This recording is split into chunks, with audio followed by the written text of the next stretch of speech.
મગ ખાવાનું અને શરબત પીવાનું અને સોડા પીવાનું. કલાસી મિત્રોનો ખૂબ ખૂબ આભાર.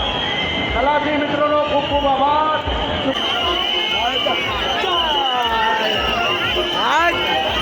Hello friends, good morning. તો અમે લોકો નીકળી ગયા છીએ રથયાત્રા જોવા માટે. આમ તો ગુડ મોર્નિંગ નહીં પણ ગુડ આફ્ટરનૂન થઈ ગયું છે. બપોરના 12 વાગી ગયા છે. તો સરસપુર આવી ગયા છે જગન્નાથજી. તો અમે લોકો જઈએ છીએ દર્શન કરવા અને ચલો તમને પણ દર્શન કરાવું. તો બન્યા રહેજો બ્લોગમાં. ઓકે. તો હાર્દિક સાહેબ આવી ગયા છે, જેને નોકરી જવાનું છે મને મૂકીને. શું કહે? હા ને? હા, એ મને મૂકવા આવે છે. મને મૂકીને પછી એ જશે નોકરીએ અને હું જઈશ મારા માસીજીના ઘરે. તો ચલો હવે ફટાફટ જઈએ અને જગન્નાથજીના દર્શન કરીએ. ઓકે.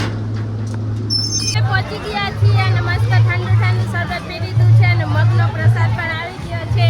અને બહુ દૂર છે, હજી પણ ગાડી મૂકવાની જગ્યા નથી એટલે ગાડીમાં પાર્ક કરી છે. હવે હાલીને જવાનું છે. તો ચલો હવે જોઈએ આપણે.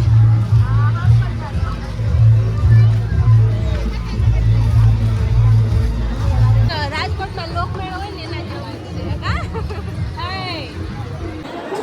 તો સરસ પહોંચી ગયા છીએ અને જગન્નાથજી આવી બી ગયા છે. આવી ગયા છે અને હાલ વિશ્રામ કરે છે. 1:30 વાગે પાછા રિટર્ન થશે. અમે લોકો ગયા હતા અંદર પણ બહુ જ ભીડ છે અને મારા બાલ તો એટલા બધા ખેંચાણા ને કે વાત ન પૂછો. તો હવે રાહ જોઈએ છીએ કે અહીંથી પાછા નીકળે, રિટર્ન થશે જમાલપુર જવા માટે. એટલે પાછું આપણે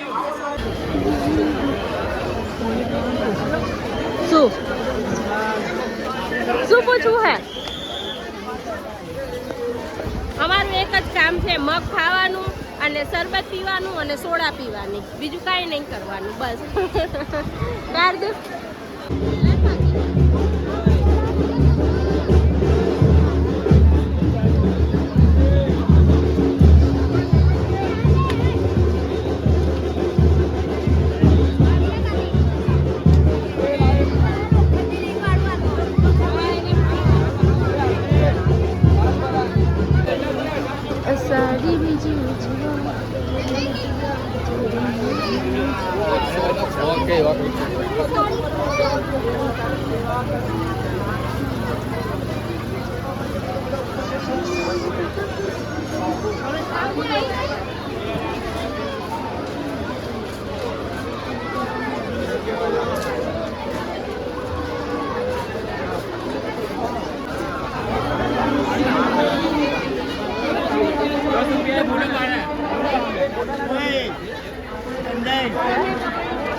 જો ગાઈસ આપણે આ લીધું છે 100 रुपया कोई भी लो 100 रुपया આવ્યા છે ગાડી અને હું રાહ જોઉં છું અને જો પબ્લિક એકવાર કેટલું બધું છે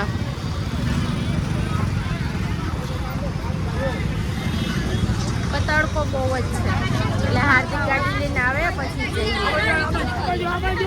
તો હું બસ સ્ટોપે બેસી ગઈ છું અને હાર્દિક સાહેબ બસ સ્ટોપે મૂકી ગયા છે અહીંથી મારે ઘરે એટલું જવાનું છે હવે બસ આવે એની રાહ જોઉં છું બસ આવે એટલે જઈએ પણ ક્યારે આવશે એ મને ખબર નથી તો ફટાફટ આવે તો સારું છે હવે ઘરે જઈએ કેમ કે એને કામ હતું તો એ મને મૂકીને જતા રહ્યા છે તો હવે આપણે ઘરે જવાનું છે બસમાં બસની રાહ જોઈશું ક્યારે આવે 1 કલાક થયા ઊભી છું અને હજી સુધી મારે જે જોઈએ છે ને બસ આવતી જ નથી ઘણી બધી બસ આવે પણ મને જે જોઈએ છે ને એ નથી આવતી તો હવે હાર્દિકને ફોન કર્યો છે એટલે લેવા આવે છે હવે આવે તો ઠીક છે નહીં તો વળી પાછું કંઈક કરવું જોઈએ તો જોઈએ અને પગ દુખવા માંડ્યા છે બહુ જ પણ બસ આવતી નથી કેમ કે આજે રથયાત્રા છે ને એટલે હવે જાતું હશે જમાલપુર એટલે બહુ ભીડ હશે ટ્રાફિક એક પણ નથી આવતી 4 વાગી ગયા હું 2:30 વાગ્યાની ઊભી છું 1.5 કલાક થઈ ગયો પણ બસ આવવાનું નામ નથી લેતું તો હવે જોઈએ શું થાય તો જો ઘરે આવીને તો પહેલાં હે ને ચા અને રોટલી તળેલી બનાવી છે નાસ્તો કરવા બેસી ગયા છીએ અમે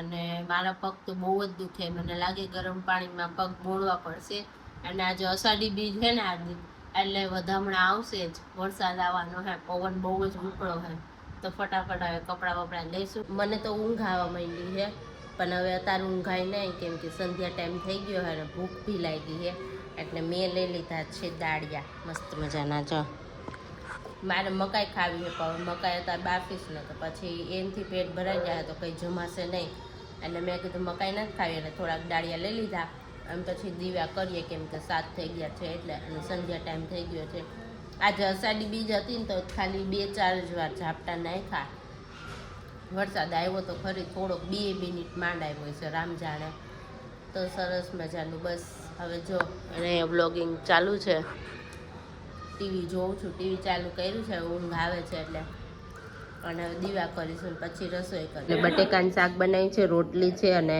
સરગવો ફ્રાય કર્યો છે અને ડુંગળી છે અને છાશ છે તો ચાલો તમે બધા જમવા અમે જમીને ફ્રી થઈ ગયા છીએ અને હવે બસ ઊંઘી જવાનું છે અને આજે મજા આવી રથયાત્રા જોવાની કા મેં તો પહેલી વાર જોઈ પણ આને પહેલી વાર જોઈ આટલા વર્ષથી અમદાવાદમાં રહીએ ને તો એને પહેલી વાર જોઈએ ઈ કેવી વિચિત્ર વાત છે કા એને હું પૂછું કે ક્યાંથી રથ આવશે તો મને કે હું પહેલી વાર આવ્યો તું મને શું પૂછ્યો હું જે બી પૂછું ને એમ કે હું પહેલી વાર આવ્યો મને શું પૂછે દર વખતે એવું કરે તો મજા આવી ગઈ અને થાકી બી ગયા બરાબર ને તો બસ અને કેટલું હાયલા બહુ હાયલા આપણે કા અતિશય આવેલા અમે બંને તો બસ હવે અહીંયા બ્લોગનો એન્ડ લેશું અને આઈ હોપ કે તમને આજનો બ્લોગ પસંદ આવ્યો હશે અને જો ગમ્યો હોય તો લાઈક કમેન્ટ શેર અને સબસ્ક્રાઈબ કરવાનું ભૂલતા નહીં તો મળીએ નેક્સ્ટ બ્લોગમાં ત્યાં સુધી બાય બાય જય દ્વારકાધીશ હર હર મહાદેવ શું કહ્યું ત્યાં કાંઈ બોલવું